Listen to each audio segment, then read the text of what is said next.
de Jesus. Neemias, capítulo 1, o texto da mensagem da palavra do Senhor, em nome do Senhor. Eu quero ler a partir do versículo 1, amados irmãos, lendo também, entrando no capítulo 2 de Neemias. Talvez eu leia 1 e 2 aqui, eu vou ler rapidamente, para nos contextualizarmos com este texto da palavra do Senhor. E o tema de hoje é hora de reconstruir. É hora de reconstruir. Como reconstruir após uma grande tragédia? Como reconstruir após uma grande tragédia? É hora de reconstruir. E nada melhor do que lermos o livro de Neemias. Eu lembro que uma coisa é verdade, os anos passam rápido demais. A última vez que eu preguei aqui na igreja, em Neemias, capítulo 1, foi no dia 29 de setembro de 2008. Portanto, há 10 anos atrás, eu usei este texto, Neemias 1, eu volto nele 10 anos após, ao seu coração, uma nova palavra em Cristo Jesus. Neemias 1 diz assim: as palavras de Neemias, filho de Acalias, no mês de Quisleu, no ano 20º, estando eu na cidadela de Suzã, veio Anani, um dos meus irmãos, com alguns de Judá. Então lhes perguntei pelos judeus que escaparam e que não foram levados para o exílio e acerca de Jerusalém. Disseram-me: os restantes que não foram levados para o exílio, se acham lá na província, estão em grande miséria e desprezo. Os muros de Jerusalém estão derribados, as suas portas queimadas.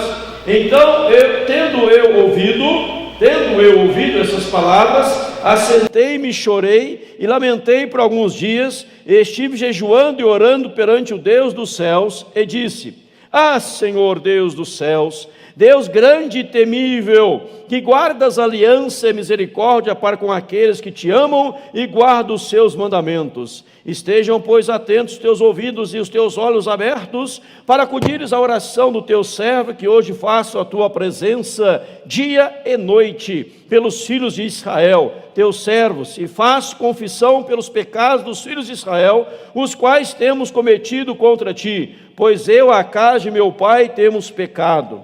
Temos procedido de todo corruptamente contra ti, não temos guardado os mandamentos, nem os estatutos, nem os juízos que ordenaste a Moisés teu servo.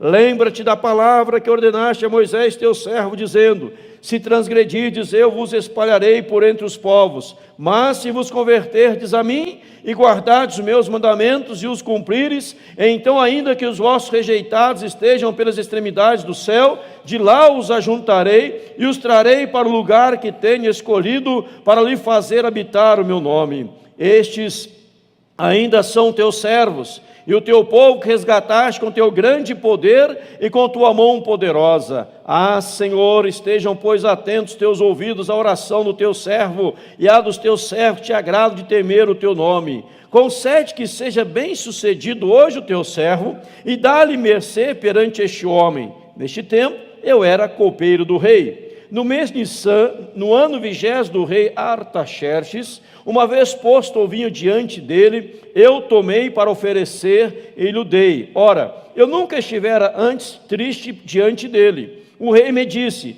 por que está triste o teu rosto, se não estás doente? Tem de ser tristeza do coração. Então temi sobremaneira e lhe respondi: viva o rei para sempre. Como não me estaria triste o rosto, se a cidade onde estão os sepulcros de meus pais está assolada e tem as portas consumidas pelo fogo? Disse-me o rei: que me pedes agora? Então orei ao Deus dos céus e disse ao rei: se é do agrado do rei, se o teu servo acha mercê em tua presença, pede que envies ajudar a cidade do sepulcro de meus pais, para que eu a reedifique. Então o rei, estando a rainha sentada junto dele, me disse: quanto durará a tua ausência? Quando voltarás?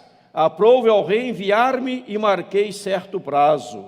E ainda disse ao rei: se ao rei parece bem, deem-se-me cartas para os governadores da além do Eufrates, para que me permitam passar e entrar em Judá, como também carta para Asaf, guarda das matas do rei, para que me dê madeira para as vigas das portas da cidadela do templo, para os muros da cidade e para a casa em que deverei alojar-me. E o rei mas deu, porque a boa mão do meu Deus era comigo. Então fui aos governadores da além do Eufrates, e lhes entreguei as cartas do rei. Ora, o rei tinha enviado comigo oficiais do exército e cavaleiros. Disto ficaram sabendo Sambalate, o Horonita, e Tobias, o servo amonita, e muito lhes desagradou que alguém viesse a procurar os bens dos filhos de Israel. Cheguei a Jerusalém, onde estive 3 dias. Então à noite me levantei e uns poucos homens comigo. Não declarei a ninguém o que o meu Deus me pusera no coração para eu fazer em Jerusalém. Não havia comigo animal algum, senão o que eu montava. De noite saí pela porta do vale, para o lado da fronte do dragão, e para a porta do monturo, e contemplei os muros de Jerusalém que estavam assolados, cujas portas tinham sido consumidas pelo fogo. Passei à porta da fonte e ao açude do rei, mas não havia lugar por onde passasse o animal que eu montava. Subi à noite pelo ribeiro e contemplei ainda os muros. Voltei, entrei pela porta do vale e tornei para casa. Não sabiam os magistrados aonde eu fora, nem o que fazia, pois até aqui não havia eu declarado coisa alguma, nem aos judeus, nem aos sacerdotes, nem aos nobres, nem aos magistrados, nem aos mais que faziam a obra. Então lhes disse: estáis vendo a miséria em que estamos? Jerusalém assolada e as suas portas queimadas. Vinde, pois, reedifiquemos os muros de Jerusalém e deixemos de ser opróbrio. E lhes declarei como a boa mão do meu Deus estivera comigo, e também as palavras que o rei me falara. Então disseram: disponhamo-nos e edifiquemos. E fortaleceram as mãos para a boa obra. Porém Sambalate, Horonita, e Tobias, o servo amonita, Gesem, o arábio, quando souberam, zombaram de nós e nos desprezaram, e disseram: que é isso que fazeis? Quereis rebelar-vos contra o rei? Então lhes respondi: o Deus dos céus é quem nos dará bom êxito. Nós, seus servos, nos disporemos e reedificaremos. Vós, Davi, não tendes parte, nem direito, nem memorial em Jerusalém. Oremos mais uma vez, curve a sua cabeça, feche seus olhos, fale com Deus, peça a Deus: Deus, fala ao meu coração, peça a Ele para te edificar nesta hora, em nome de Jesus, pela graça e pelo poder dEle, que Ele fale ao seu, ao meu, ao nosso coração.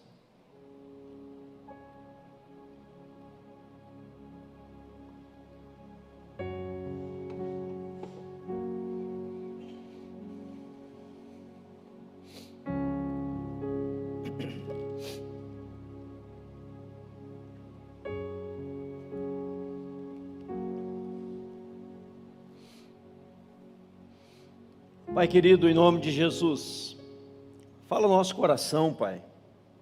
Tu podes todas as coisas. Tu és nosso Deus, nosso Pai, nosso Senhor, nosso Redentor, o amado de nossa alma. E nós nos colocamos, nos apresentamos diante do Senhor, desejosos e sedentos para receber aquilo que o Senhor mesmo, na tua infinita graça, tem preparado para ministrar as nossas vidas. Nos rendemos, nos prostramos diante de ti, orando ao Pai de coração e declarando a nossa total dependência do Senhor. Não somos nada, nem ninguém, sem o Senhor. Fala conosco, em Cristo e por Cristo. Amém, Jesus. Irmãos amados, eu creio que você já deva ter ouvido a história do livro que acabamos de ler, a história de Neemias. Neemias, um grande homem de Deus, que fez diferença na sua época. O livro de Neemias, eu comentava um pouquinho sobre ele na quarta-feira, rapidamente eu comentei na quarta-feira sobre ele, quando estudávamos o livro de Romanos, capítulo 1 e 2, quando eu dizia, melhor dizendo, que este livro, ele foi estudado em universidades, aonde se estudava administração, aonde se formava administradores, para aprenderem para que os alunos pudessem aprender como ser um grande administrador, como enfrentar as oposições, como ter estratégias e como vencer na vida diante do caos. A história de Jerusalém estava realmente um caos. Segundo Crônicas, capítulo 36, nos relata que Jerusalém havia sido sitiada, os muros haviam sido derribados, o templo havia sido queimado, muitas pessoas haviam sido mortas, perderam a vida, crianças, jovens, idosos, e a maioria foram levados cativos para Babilônia. Estava agora servindo na Babilônia, cativos, longe de casa, escravizados. Isso tudo aconteceu devido ao pecado, à transgressão, o erro, a falha, que as pessoas naquela época haviam praticado.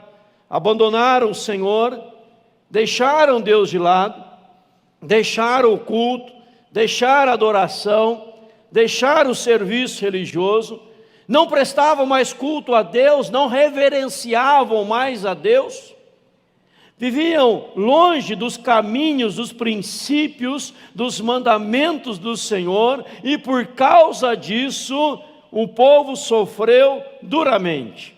Agora cativeiro, agora sofrimento, agora longe do templo, da sua cidade, da sua capital, que é Jerusalém, sitiada, destruída, arruinada.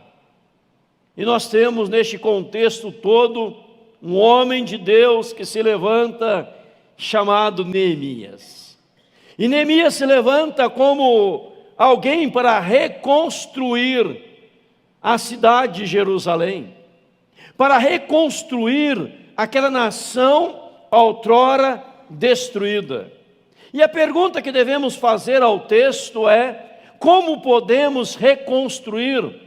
Como podemos recomeçar após uma grande tragédia, após uma grande destruição, após uma grande calamidade?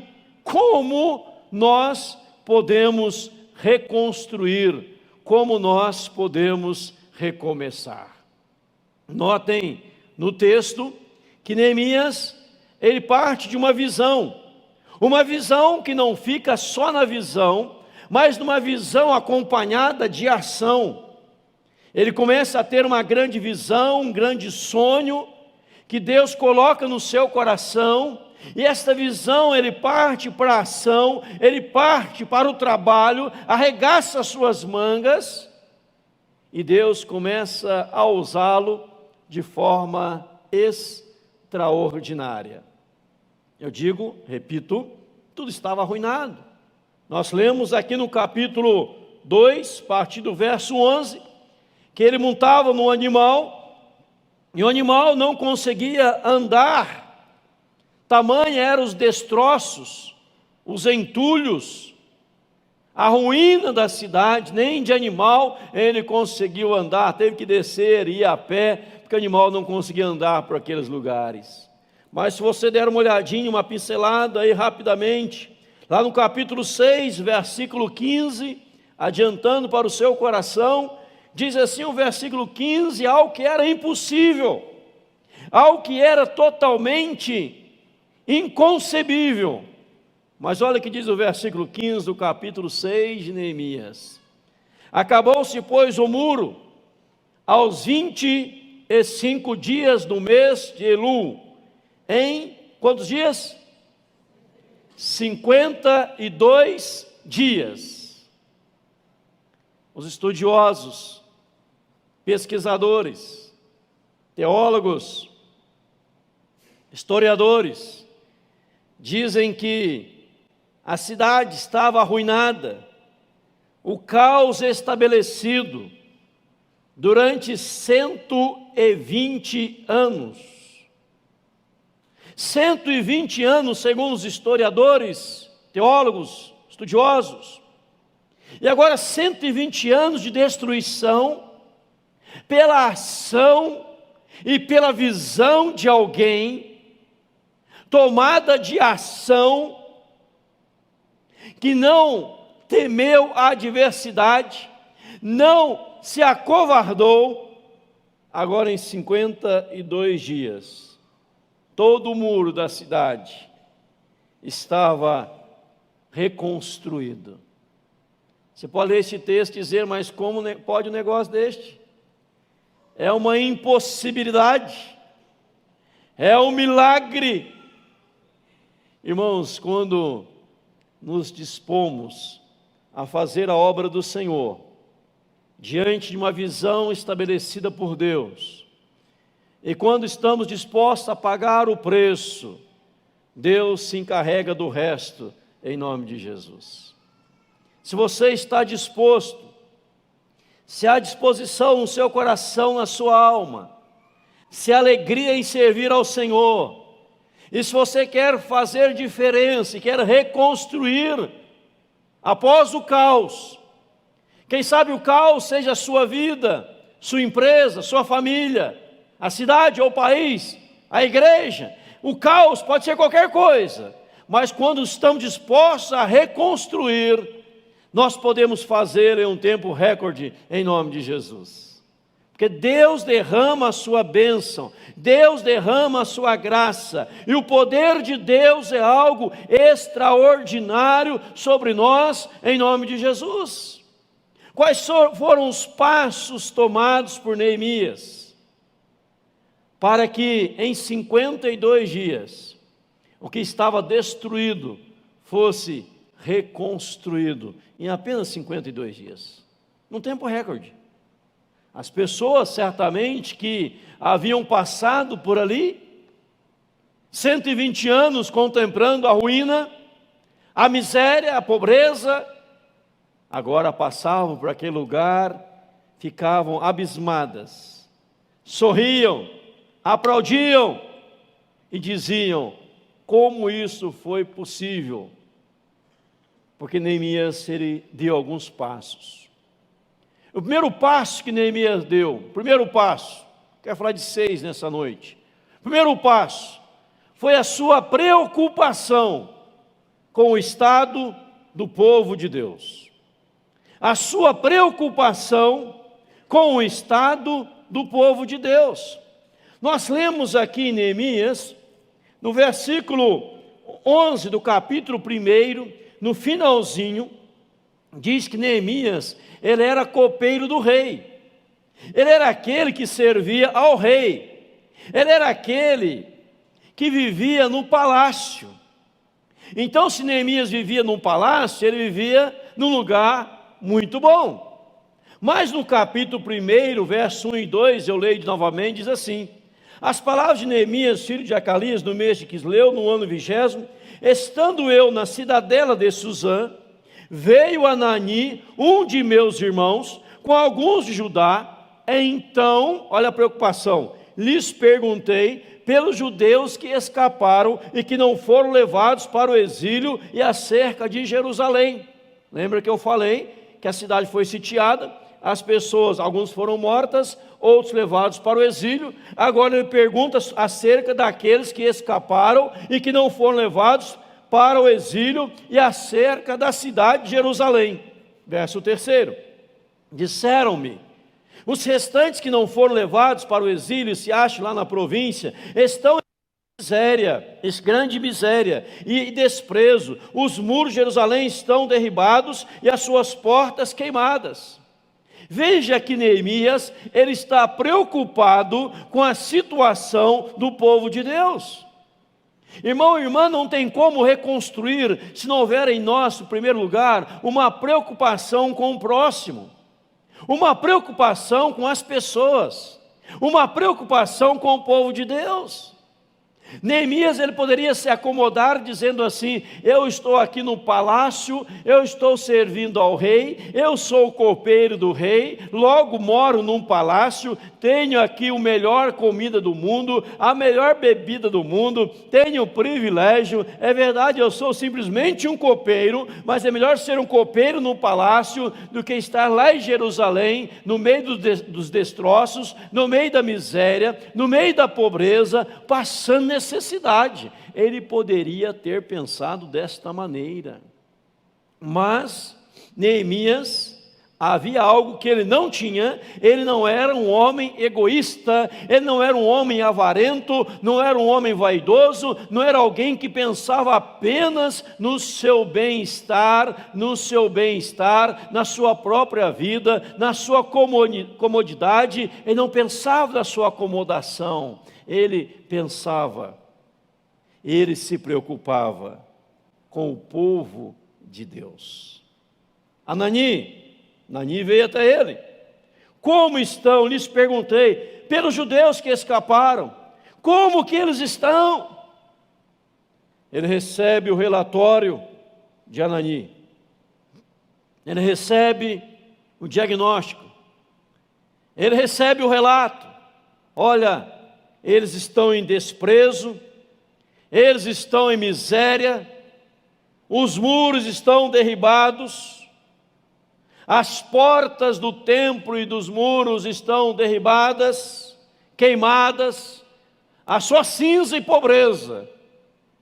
Irmão, quero voltar a isso dizendo para você que não há como reconstruir, não tem como reconstruir uma história se primeiramente não houver uma preocupação com a real situação do povo, das pessoas. É preciso se preocupar com vidas, é preciso se preocupar com pessoas. Eu estou bem no palácio, mas eles estão lá em Jerusalém.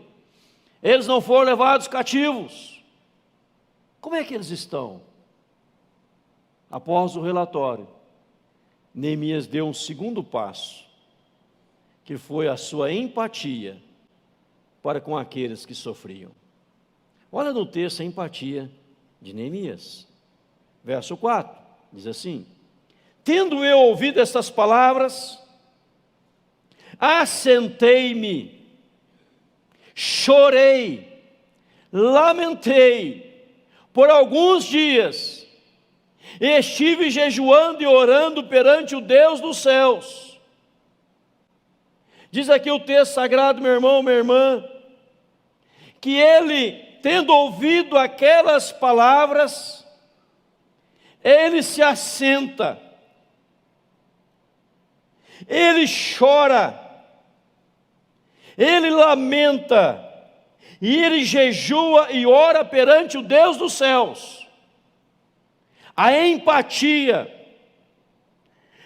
sentir a dor das pessoas, tomar para si o sofrimento do próximo, como que dizendo: como que eu posso me sentir bem? Como que eu posso me sentir de maneira confortável se as pessoas ou se a situação ao meu redor e de redor não está bem? Neemias, ele poderia ter ouvido aquela informação, meu irmão, minha irmã, meu amigo, minha amiga, ele poderia ter ouvido aquela informação e ter dito assim: ah, maravilha, obrigado pela informação, já estou ciente da situação dos meus irmãos lá em Jerusalém. Ah, mas que pena que eles escaparam, que pena que não estão aqui comigo, que pena que não deram bem na vida como eu me dei bem na vida, que pena, mas fazer o quê? A vida é assim mesmo. Todos nós enfrentamos tragédias, todos nós enfrentamos decepções, todos nós passamos por sofrimento, todos nós passamos por pobreza, todos nós um dia já passamos por isso. E ele poderia simplesmente virar o seu rosto e sair da presença de Anani e dar sequência à sua vida, como muitos fazem. Mas Neemias não. Porque não há como reconstruir uma história Não há como reconstruir uma igreja, não há como reconstruir uma família, não há como reconstruir uma nação, não há como reconstruir a própria vida se nós não tivermos essa empatia. Ele chora, ele lamenta. E não é uma coisa momentânea, porque diz assim o texto: lamentei por alguns dias. E fala: e estive jejuando e orando perante o Deus dos céus. Eu estou buscando uma solução em Deus. E olha, meu irmão, minha irmã, acompanhe aqui a partir do verso 5, a oração de Neemias. Ele ora assim: ah, Senhor Deus dos céus, Deus grande e temível, que guardas aliança e misericórdia para com aqueles que te amam e guardam os teus mandamentos. Estejam, pois, atentos os teus ouvidos e os teus olhos abertos, para acudires à oração do teu servo, que hoje faço a tua presença. Aí diz aí, dia e noite. Dia e noite. Estou orando pelos filhos de Israel. Eles são teus servos. Eu faço confissão pelos pecados dos filhos de Israel, os quais, olha o que ele diz, os quais temos, ele se coloca, cometido contra ti, pois eu e a casa de meu pai temos pecado. Verso 7, temos procedido de todo corruptamente contra ti, não temos guardado os mandamentos, nem os estatutos, nem os juízos que ordenaste a Moisés teu servo. Lembra-te da tua palavra que ordenaste a Moisés teu servo, dizendo: se transgredirdes, eu vos espalharei por entre os povos, mas se converterdes a mim e guardardes meus mandamentos cumpridos, então ainda que os vossos rejeitados estejam pelas extremidades do céu, de lá os ajuntarei e os trarei para o lugar que tenho escolhido para lhe fazer habitar o teu nome. Estes ainda são teus servos e o teu povo que resgataste com teu grande poder e com a tua mão poderosa. Ou seja, meu irmão, minha irmã, Neemias, na sua empatia, ele não só se assenta, não só chora, não só ora, não só jejua, mas ele se coloca no lugar do povo de Deus. Ele não fala assim: Senhor, lembra daquele povo, Deus, aquele povo pecador, aquele povo que te entristeceu, aquele povo, Senhor, que negligenciou a tua palavra, aquele povo, Senhor, que te deu as costas. Ele não fala isso, meu irmão, minha irmã, meu amigo, minha amiga. Ele fala assim: temos pecado contra ti, temos rejeitado, procedido corruptamente contra ti, nós não temos guardado a tua palavra, nós temos falhado perante o Senhor, Deus. Somente aquele que sente a empatia e tem o sonho e a visão de uma grande restauração e uma grande mega reconstrução em tempo recorde, ele consegue orar desta maneira. Notem que eu estou enfatizando no texto, que Neemias, ele se coloca como aqueles que pecaram contra Deus. E na sua oração, ele invoca, ele lembra da palavra de Deus e da misericórdia de Deus. Porque a palavra de Deus, a misericórdia de Deus, dava alento ao coração de Neemias.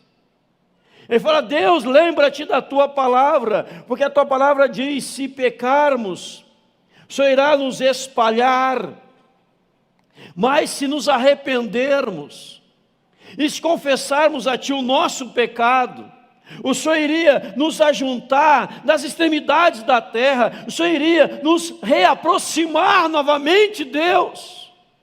Então, Deus, eu estou fazendo algo aqui, baseado na tua palavra, Senhor. Eu estou clamando aqui, Senhor, baseado na Tua palavra. A Tua palavra fala: se o povo peca, o Senhor espalha. Se o povo se arrepende, o Senhor ajunta. Então, Deus, eu pequei, nós como nação pecamos, e nós como nação, estamos aqui agora, Senhor, eu estou representando a nação, estamos arrependendo diante de Ti, meu Deus. Todo grande homem de Deus da Bíblia, todo sacerdote da palavra de Deus, e a Bíblia diz lá em Pedro, nós temos o sacerdócio universal, todos nós agora nos tornamos sacerdotes. Ele orava não só confessando os seus pecados, mas ele orava também, meu amado irmão, minha irmã, meu amigo, minha amiga, confessando os pecados da nação. Ele levava o pecado da nação diante de Deus, e chorava diante de Deus. Meu irmão, minha irmã, qual foi a última vez, quem sabe, se há lembrança ainda, que nós choramos diante de Deus pelos pecados cometidos pela nossa nação? Qual foi a última vez que nos quebrantamos diante de Deus? Senhor, essa nação tem pecado contra Ti, essa nação tem agido de maneira corrupta diante do Senhor. Deus, tem misericórdia, nós temos falhado, Senhor, diante de Ti. Qual foi a última vez, meu irmão, minha irmã, que você chorou pela nação? Qual foi a última vez que você jejuou pela nação? Qual foi a última vez que você pranteou e lamentou pela nação?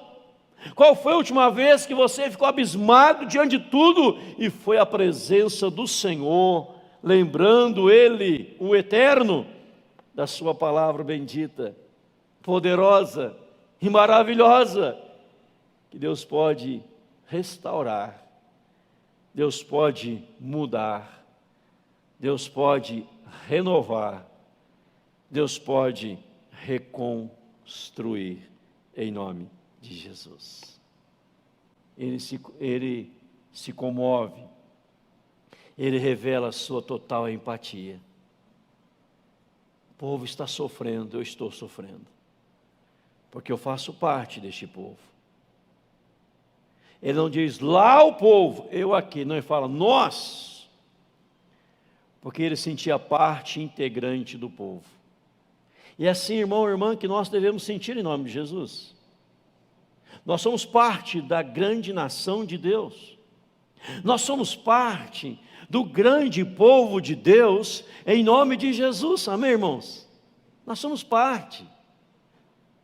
Dias atrás, digo para a glória de Deus, sem vaidade, alguém, numa reunião de liderança, fora da cidade, trouxe uma palavra negativa acerca da igreja, uma palavra que eu não gostei, e eu me levantei, já me expus, já falei em defesa.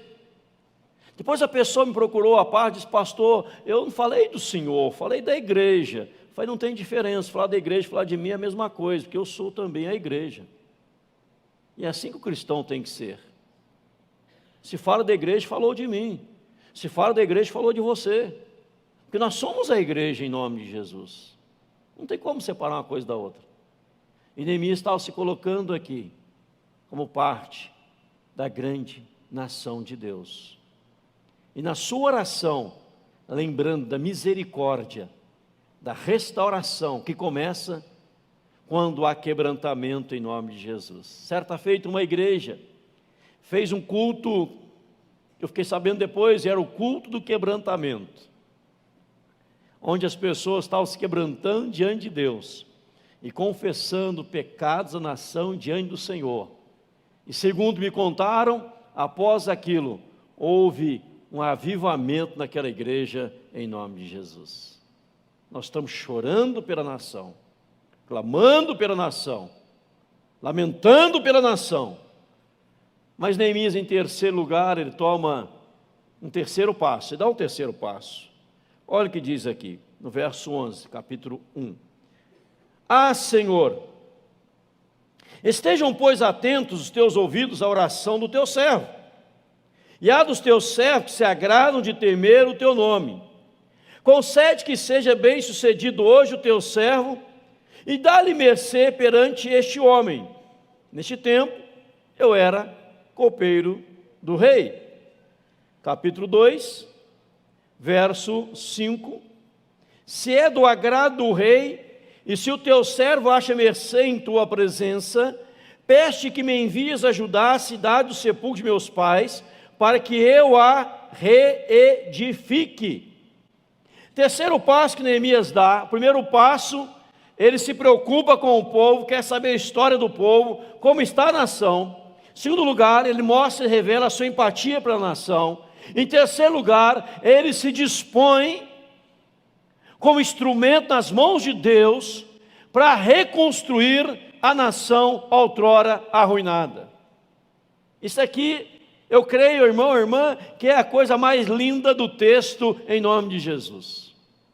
Ele fala: Senhor, esteja atento à minha oração, os teus ouvidos à minha oração, dá-me mercê perante este homem. Ele está fazendo menção ao rei Artaxerxes, nome dificinho de falar, né? Este rei, nesse nome aí, desse jeito, Artaxerxes, ele ora: Senhor, dá mercê. E quando ele conversa com o rei, ele fala: rei, deixa eu ir a Jerusalém e reconstruir Jerusalém. Irmão, isso aqui é fantástico, isso aqui é excepcional. É quando você, além de saber da situação, sentir a empatia, que te leva à oração e à consagração, você se dispõe. Deus, eu quero ser este instrumento em tuas mãos para reerguer Jerusalém. Eu quero ser o instrumento em tuas mãos para reconstruir a nossa nação, reconstruir a nossa família, reconstruir a vida, reconstruir a igreja. Eu quero ser, Senhor, instrumento em tuas mãos. Neemias, como copeiro do rei, a partir do capítulo 2, verso 1, diz que ele vai servir o rei. Ele está triste. E aquela tristeza de Neemias como copeiro, entendam bem, essa tristeza corria para ele um risco de vida, era perigoso, porque você estava servindo, digamos, o vinho ao rei, a bebida ao rei, ele estava triste. O rei poderia olhar para ele e achar que Neemias queria envenenar o rei, achar que tinha ali algo, um complô contra o rei, e a vida do rei estava em perigo. Tanto é quando o rei fala: Neemias, por que está triste? A primeira fala de Neemias era: viva o rei para sempre. Viva o rei para sempre. Ele está correndo risco de vida. Aí ele diz: como pois não estaria triste se a casa de meu pai, de meus pais, o sepulcro de meus pais está assolada, as portas consumidas pelo fogo? Como não estaria triste, rei? Rei, lá em Jerusalém está tudo assolado. Olha agora aqui uma curiosidade bíblica no verso 4. Curiosidade bíblica. Disse-me o rei: que pedes agora? Então orei ao Deus dos céus e disse ao rei. A oração mais curta da Bíblia está em Neemias capítulo 2, versículo de número 4. A oração mais curta da Bíblia, a oração mais rápida que alguém fez na vida, que ficou registrado em Neemias 2,4. O rei pergunta: o que você quer? Ele fala: então orei ao Deus dos céus e disse ao rei, como dizendo: Senhor, é agora. Senhor, é agora, me dá a palavra certa, Senhor. Está entendendo? A oração mais curta. Mas a oração mais curta, mais cheia de propósito, cheia de ideal, cheia de empatia, cheia de disponibilidade, de disposição para fazer a obra do Senhor, para fazer a diferença em nome e para a glória do Senhor Jesus Cristo. Então orei e disse ao rei: rei, deixa eu reedificar Jerusalém. Neemias não era construtor, Neemias não era empresário, Neemias não era pedreiro, Neemias não era servente de pedreiro, Neemias não era engenheiro civil, Neemias não sabia nada de construção. era copeiro.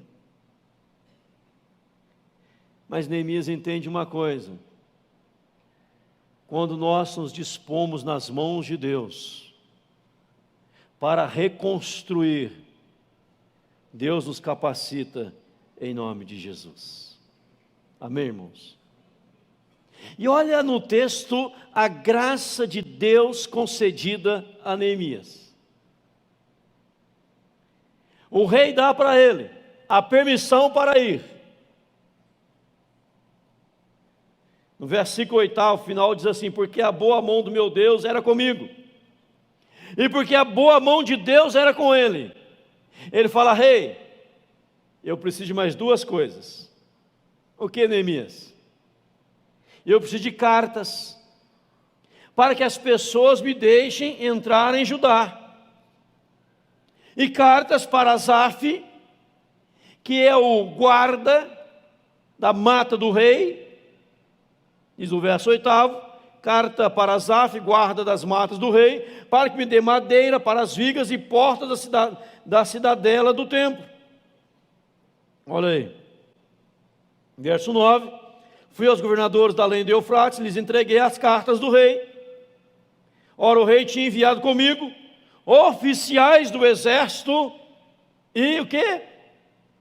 Cavaleiros.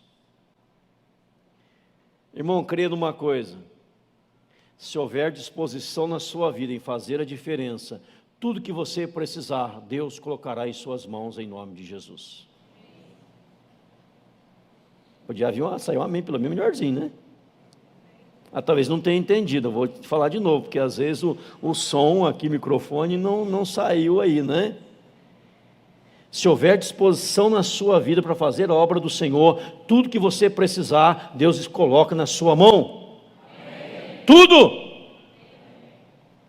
Agora Neemias tem aqui um exército, diz o texto sagrado, olha que coisa linda: oficiais do exército, cavaleiros e cartas. Imagine Neemias chegando em Jerusalém.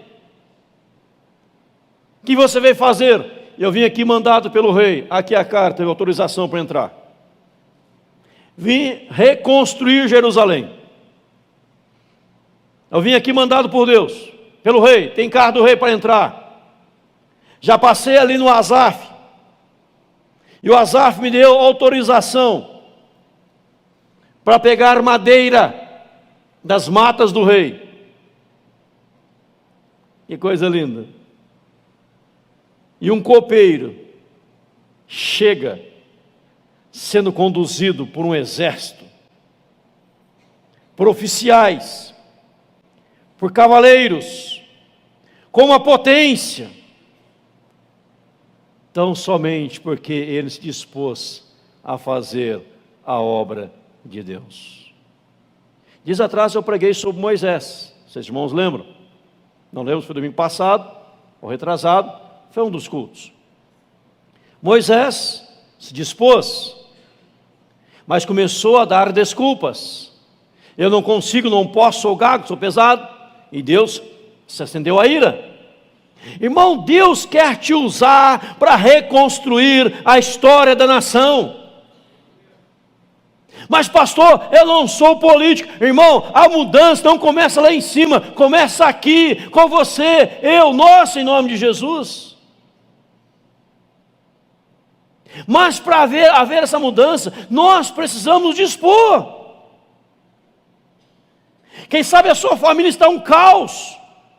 Deus pode te usar hoje para reconstruir a história da sua família, em nome de Jesus. Quem sabe alguns departamentos da igreja estão um caos. Deus pode te usar para reconstruir, em nome de Jesus. Quem sabe o seu bairro, a sua cidade, o país. Deus pode te usar, meu irmão. Você precisa se dispor nas mãos de Deus. Eu volto a Neemias poderia ter dito assim: eu não sou engenheiro, eu não sou pedreiro, eu não sou construtor, eu não sei assentar tijolos, eu não sei. Não importa. Se você está nas mãos de Deus, Deus, além de lhe capacitar, Ele lhe concede todas as ferramentas que você vier a precisar, em nome de Jesus. E agora está lá Neemias. Algo interessante eu quero destacar no versículo 12 do capítulo 2. Então à noite me levantei e uns poucos homens comigo, não declarei a ninguém o que o meu Deus me pusera no coração para eu fazer em Jerusalém. Não havia comigo animal algum, senão o que eu montava.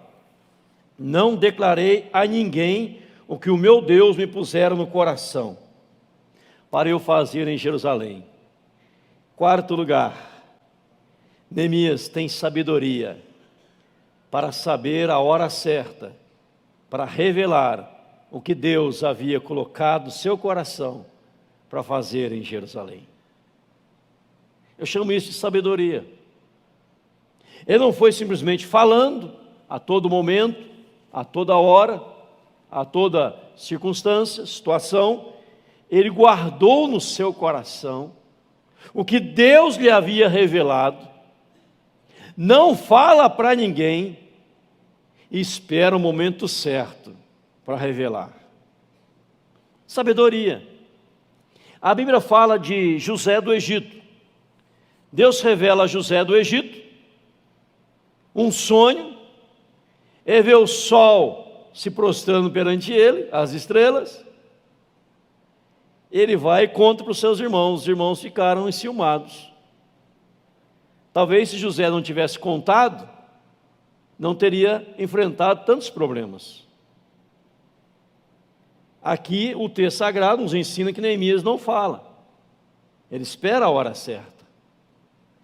Então é preciso receber a palavra de Deus, a revelação de Deus, a direção de Deus e aguardar a hora certa para falar para os outros em nome de Jesus. Aí vem uma quinta coisa. Lá no versículo 17, diz assim, ele já está com as pessoas. Então lhes disse, as pessoas de Jerusalém, estáis vendo a miséria em que estamos? Jerusalém assolada e as suas portas queimadas, vinde, pois, reedifiquemos os muros de Jerusalém e deixemos de ser opróbrio. E lhes declarei como a boa mão do meu Deus estivera comigo, e também as palavras que o rei me falara. Então disseram, disponhamos-nos e edifiquemos, e fortalecendo as mãos para a boa obra. Quinto lugar, nós temos aqui Neemias confrontando o povo, para que o povo junto com ele pudesse reedificar e reconstruir a cidade de Deus. Ele fala assim, vocês estão vendo a miséria que nós estamos? Vocês estão vendo a situação da nossa cidade? Vocês estão vendo tudo isso? Olha bem, eu estou aqui com as cartas do rei. Deus me colocou no coração, agora ele revela, para reconstruir os muros. Mas para que isso aconteça, eu não consigo fazer sozinho, eu preciso da ajuda de vocês. Vamos juntos nos dispor, vamos juntos nos edificar, disponhamos-nos e edifiquemos. Vocês estão comigo? E o povo, sim, estamos contigo, e fortaleceram as mãos para a boa obra. Meu irmão, ninguém consegue edificar sozinho. Tem que ter visão, tem que ter ação, mas tem que ter cooperação. As pessoas ali agora que estavam até então em Jerusalém, assoladas, arruinadas, na pobreza, destruídas, agora pararam de deixar de ser opróbrio, deixaram de ser afronta, deixaram de ser afrontadas, deixaram de se fazer como coitadinhas. Ai de nós, somos tão coitadinhos. Não, para essa besteira agora, vamos fortalecer as nossas mãos e juntos vamos fazer a obra em nome de Jesus. Ninguém faz nada sozinho. Por isso a Bíblia nos chama todos nós de cooperadores no reino de Deus, de cooperadores no reino de Deus. Nós somos todos cooperadores. Deus conta com você, conosco, todos nós. E todos nós somos importantes na obra de Deus. Se um só faz, demora demais, mas se todos nós unimos as nossas forças, o nosso sonho, debaixo da visão de Deus, do propósito de Deus, da unção de Deus, direção soberana de Deus, irmão, a obra prospera em tempo recorde, em nome de Jesus. Amém, irmãos? Qual é o problema, pastor? O problema é que muitos acham que não dá conta, que não conseguem, que não tem força, que não chegou a hora, que tem que esperar o momento oportuno. Eu estou me preparando. Aí a vida inteira está se preparando e nunca parte para a ação. Deus quer ação, mas para que haja ação, tem que haver cooperação, em nome de Jesus. O capítulo 3, não dá tempo de eu pregar para você o capítulo 3, ele é extraordinário. Eu posso tirar aqui 20 lições do capítulo 3, onde só fala de nomes e nomes e nomes. Extraordinário o capítulo 3, na reconstrução de uma grande história. E o povo fala, estamos juntos. E essa cooperação ajudou com que vencesse os obstáculos e as oposições. Porque no capítulo 2, no versículo de 10, Sambalá ou Sambalate, Tobias, Gesem, eles ficaram furiosos porque alguém procurou o bem dos filhos de Israel. No versículo 19, Sambalate, Tobias, Gesem, o Arabe, quando souberam, zombaram de nós e nos desprezaram e disseram, que é isso que fazeis? Quereis rebelar-vos contra o rei? Ou seja, quando há cooperação, mesmo havendo oposição, mesmo havendo pessoas que nos desprezam, pessoas que nos insultam, pessoas que acham que nós não podemos, com a cooperação, nós avançamos em nome de Jesus. E fica a sexta lição, o sexto passo tomado por Neemias. Ele sabia quem era aquele que haveria de lhe dar a vitória, o bom êxito. Diz aí o versículo 20. Então lhes respondi, o Deus dos céus é quem nos dará bom êxito. O Deus dos céus é quem nos dará bom êxito, louvado seja. Pode levantar a oposição, pode levantar as afrontas, podem zombar, mas Deus vai nos dar bom êxito em nome de Jesus. Ou seja, Neemias fez com que eles olhassem para Deus. Se olhassem para a situação, desesperavam.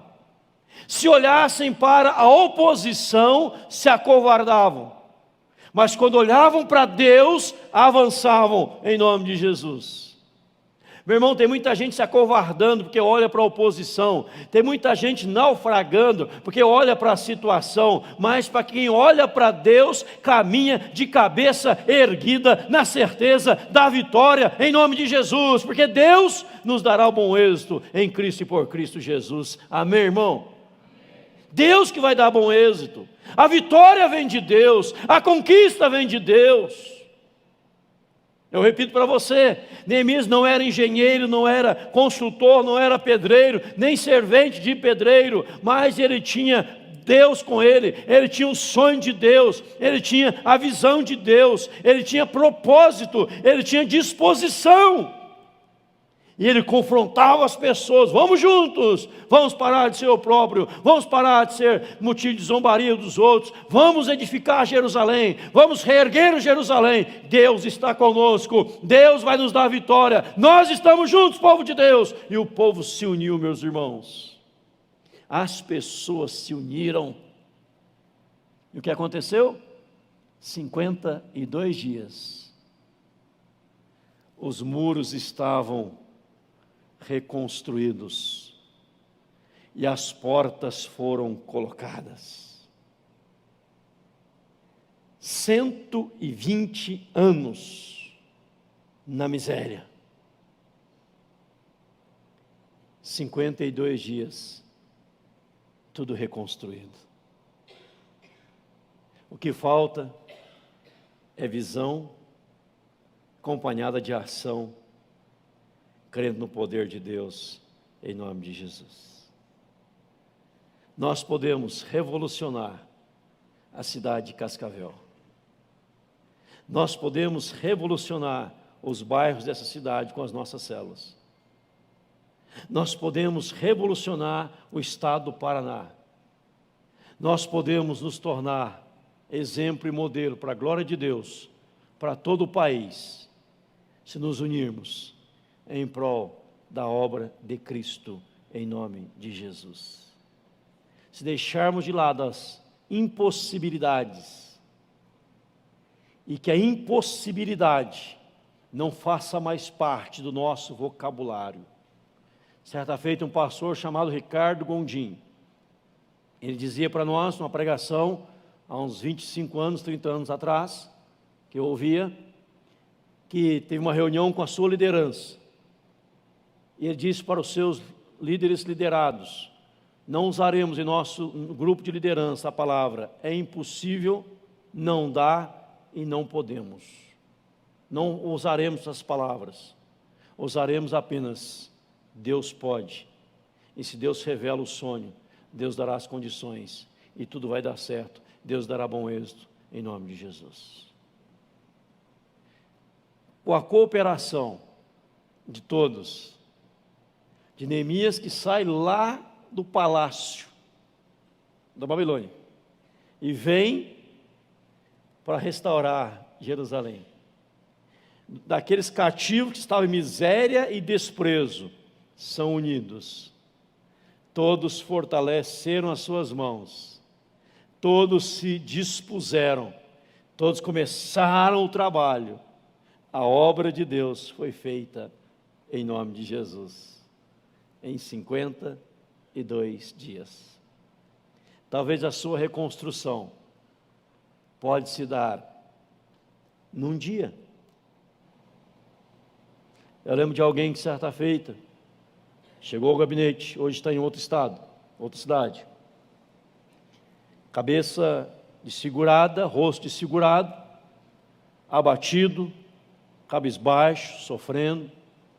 Dizem: pastor, minha vida não tem mais solução, não tem jeito, acho que eu vou dar cabo da minha vida. Eu ministrei a ele, e ali no gabinete, questão de 40 minutos, se deu 40 minutos, ele saiu com o rosto alegre, com um semblante mudado, crendo na graça de Deus e vivendo uma nova vida na presença do Senhor.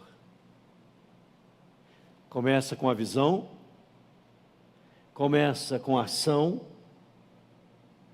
disposição, cooperação, atendendo a palavra do Senhor, aí Deus faz o resto, em nome de Jesus. Eu não sei nessa noite que você precisa, mas eu sei que se você crer em Deus, e se a visão que Deus te deu é dele, se foi Deus que deu a visão que você está tendo, Ele dará todas as condições necessárias para a realização de uma grande obra, para o grande Deus, em nome de Jesus. Basta crer e se dispor. Usa-me, ó Deus, eu quero ser usado pelo Senhor. Curve a sua cabeça, feche seus olhos. Fale com Deus em nome de Jesus. Converse com o Senhor. Converse com o Eterno.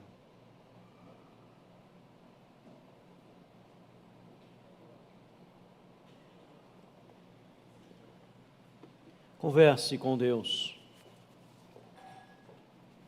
Se você quer fazer a obra de Deus, Neemias diz: edifiquemo-nos,